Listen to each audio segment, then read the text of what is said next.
Hello students, ये video 8th standard के लिए है। 8th standard Hindi medium, subject है इंग्लिश और इसका फर्स्ट पोएम जो है इसकी वो है B the best. B the best एक बहुत अच्छा प्रोवर्ब भी है जिसे हम सुविचार जैसा कहते हैं। बी द बेस्ट का मतलब होता है सबसे अत्युत्तम बनना, यानी सबसे अच्छा बनना। ये बहुत ही अच्छी पोएम है और ये डॉगलास मैलोक जी ने लिखी हुई पोएम है। और इस पोएम में उन्होंने हमको ये बताया है कि भले हम बहुत बड़े ना बने, लेकिन जो भी बने उसका बेस्ट बने। मतलब अगर हम जो भी बन रहे हैं, आप डॉक्टर बन रहे हो तो बेस्ट बनो, आप जो भी बन रहे हो वो बेस्ट बनो। भले ही सबसे बड़े वाले ना बन पाओ, लेकिन जिस प्रोफेशन में या जिस काम में आप हैं उस काम में आप सबसे अच्छे रहो। ये बहुत ही अच्छी पोएम है। इसमें बोला गया है B the best if you can't be a pine on the top of the hill. Pine एक पेड़ का नाम है, बहुत ही नुकीला सा पेड़ होता है जो पर्वतीय क्षेत्रों में पाया जाता है, पहाड़ों में पाया जाता है। तो भले ही आप पाइन ना बन पाओ, भले ही आप जो है बहुत बड़ी पाइन की ट्री ना बन पाओ, भले आप पहाड़ों पे ना बन पाओ, be the scrub in the valley. Valley का मतलब होता है घाटी, तो घाटियों में आप स्क्रब बन जाओ। स्क्रब का मीनिंग आपको यहाँ पे दिया हुआ है, an area covered with small low plants.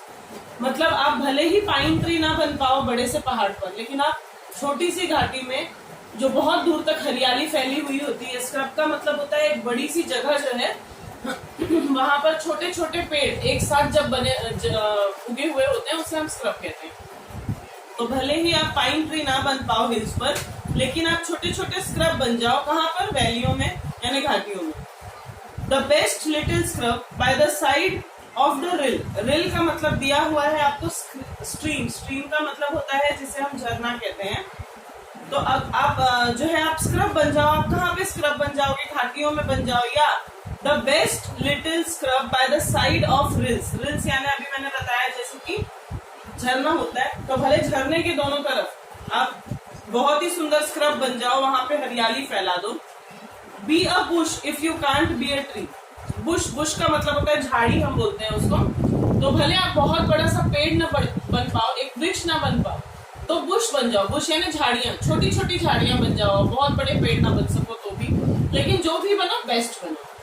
If you can't be a bush be a bit of the grass. अगर आप बुश भी नहीं बन सकते, जैसे आप पहले आप पाइन नहीं बन पाए तो आप स्क्रब बन गए, अब आप स्क्रब नहीं बन पाए बुश बन गए, पेड़ नहीं बन पाया आप बुश बन गए। अब अगर आप बुश भी नहीं बन सकते, यानी उस ऊंचाई तक भी अगर आप नहीं बन सकते, तो आपको क्या कहा गया है दूसरे पैराग्राफ में?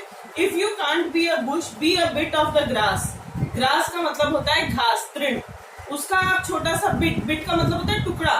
तो भले ही आप बहुत बड़ा सा बुश ना बन पाओ, एक काम करो, एक छोटा सा घास का टुकड़ा बन जाओ, ठीक है। And some highway happier make. और किसी को तो, किसी के जो जीवन के रास्ते हैं, जब हम घास पर चलते हैं तो हमें बहुत ही अच्छा सा महसूस होता है। तो भले ही आप बहुत बड़ा पेड़ या बहुत बड़ा स्क्रब ना बन पाए हो, बुश ना बन पाए हो, छोटी सी घास बन जाओ और लोगों के रास्तों को खूबसूरत बना दो। If you are a muskie then just be a bass. देखिए, मस्की और बास ये दोनों भी नेम्स ऑफ द फिशेस हैं।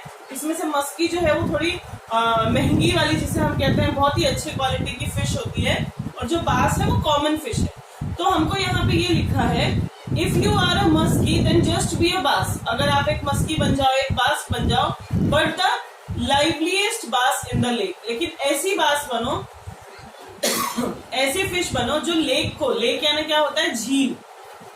देखिए, स्ट्रीम मतलब झरना होता है और लेक मतलब झील होता है। तो आप भले ही एक मछली बन जाओ, लेकिन ऐसी मछली बनो जो पूरे लेक को, पूरी झील को जीवंत बनाए रखे, यानी जिंदा बनाए रखे, जिसको होने का एहसास हो सके।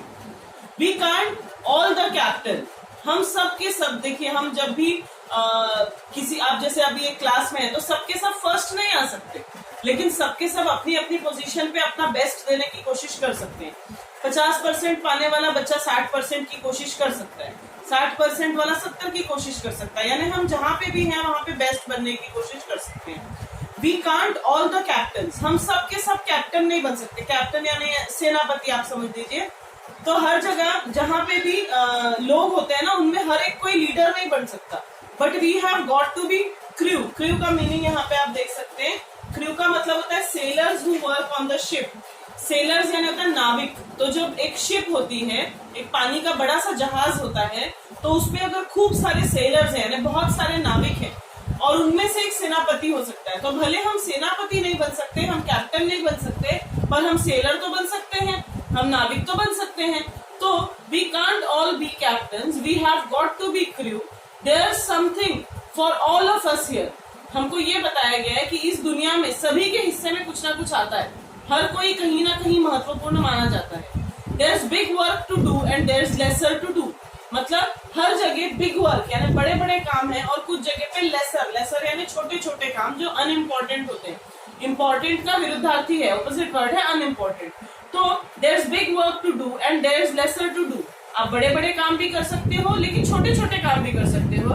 And the task you must do in the near, और जो भी तुम काम करो वो कैसा करो, पास करो, साथ करो, बड़ा काम करो, बेस्ट काम करो। भले ही बड़े स्तर पे करो या छोटे स्तर पे, यानी बड़े लेवल पे आप काम करो या छोटे लेवल पे, पर आप बेस्ट काम कर सकते हो। If you can't be a highway then just be a trail. अगर आप हाईवे नहीं बन सकते, हाईवे और ट्रेल, ट्रेल का मतलब यहाँ पे आप देख सकते हो नैरो पाथ यानी संकरा रास्ता, पतली गली, पतला रास्ता। भले ही आप बहुत बड़ा हाईवे, तो आपको पता ही है रोड पे जो चौड़े चौड़े जो हाईवे को आप मार्ग, महामार्ग बोलते हैं, तो भले ही आप हाईवे नहीं बन सकते तो छोटे छोटे रास्ते बनो। भले आप वो चौड़ी सड़कें नहीं बन सकते जहां से होकर लोग बहुत ही तेजी से आगे बढ़ जाते हैं, पर आप पतली सड़क तो बन सकते हो। कम से कम कुछ लोग तो आपका सहारा लेकर आगे बढ़ सकते हैं, यानी कि आप भी महत्वपूर्ण हो। If you can't be the sun be a star. भले ही आपके अंदर उतना तेज ना हो कि आप सूर्य बन जाओ, लेकिन इतना तेज तो हो कि एक छोटा टिमटिमाता हुआ तारा, एक ट्विंकल स्टार आप बन सकते हो। तो हर किसी के अंदर एक कैपेसिटी होती है, एक क्षमता होती है कुछ ना कुछ बनने की। तो भले ही हम बहुत बड़े महान न बन पाए, लेकिन जिस स्तर पे हम हैं, जिस लेवल पे हम हैं, हम भले सूर्य नहीं बन पाए, भले हम छोटा सा तारा बने, लेकिन उतनी शक्ति देकर दूसरों के अंदर प्रकाश फैलाने का काम हम कर सकते हैं।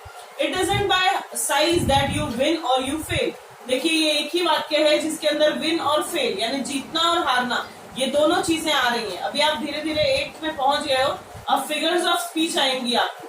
हिंदी मीडियम में भी फिगर ऑफ स्पीच आएंगी। फिगर ऑफ स्पीच को हिंदी में अलंकार कहते हैं।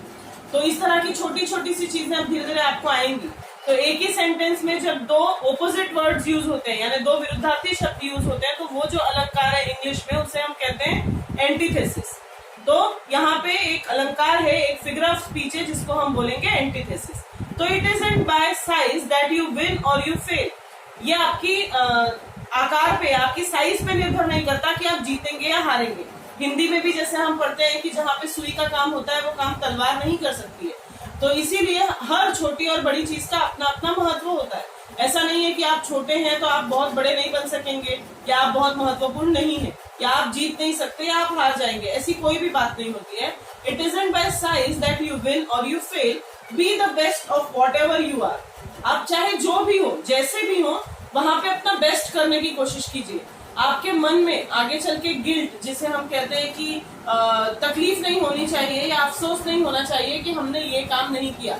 अब 8वीं में आप लोग पहुंच गए हैं, तो अब आप लोगों को जो है इन चीजों से सीखना पड़ेगा कि अफसोस नहीं करना है, हमको अपनी पूरी मेहनत करनी है। इसलिए आपको पहली ही कविता दी गई है, बी द बेस्ट। आप पूरी मेहनत कीजिए, बाद में आपको उसका जो रिजल्ट आएगा उसके बारे में आपको नहीं सोचना है। तो ये बहुत ही अच्छी कविता है कि हमको, हम जिस स्तर पे भी, हम जिस भी पोजीशन पे हैं, we should try to be the best. हमें कोशिश करनी है कि हम बेस्ट रहें। तो इस तरह से डगलस मैलोक जो है उन्होंने ये पोएम लिखी थी, बी द बेस्ट, और ये बहुत ही अच्छी पोएम है और इसको फुल्ली समझना है आप लोगों को। Thank you so much.